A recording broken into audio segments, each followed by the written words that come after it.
好，各位同學早晨啊！咁聽日咧係中華人民共和國成立嘅75週年。咁我哋今日咧邀請到張校長為我哋做一個分享，有請。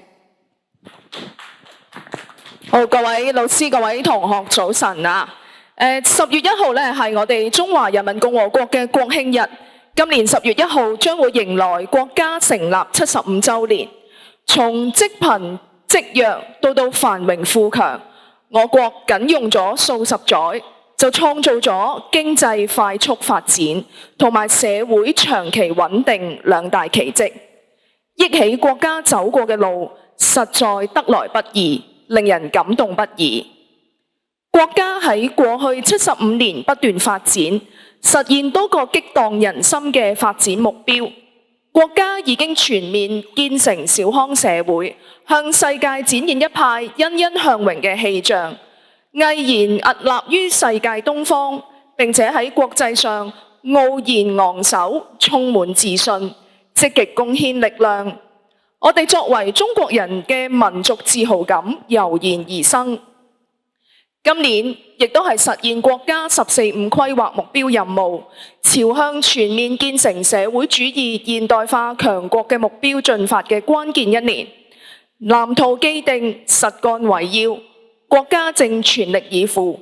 我哋亦都要全程投入，為美好未來奮進。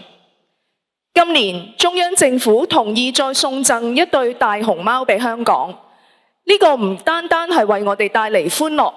更加係國家對我哋嘅一份厚愛。大熊貓係稀有嘅動物，更加係國寶，多年嚟陪伴我哋成長，亦都係我哋嘅集體回憶，亦都係內地同香港深厚感情嘅結晶。繼港珠澳大橋歷時7年，集橋、島、隧、水下互通於一體嘅重大工程深中通道，亦都喺今年嘅6月30日正式開通，進一步推動粵港澳大灣區嘅建設，體現國家動態發展，亦都加深咗我哋同內地嘅聯繫。各位同學應該關心祖國，透過響應特區政府喺全港18區舉辦嘅以愛國愛港愛社區為主題嘅國慶慶祝活動，努力認識國家嘅歷史傳統，堅持傳承同埋發展中華優秀傳統文化，為我國發展、為香港繁榮昌盛貢獻力量。多謝各位。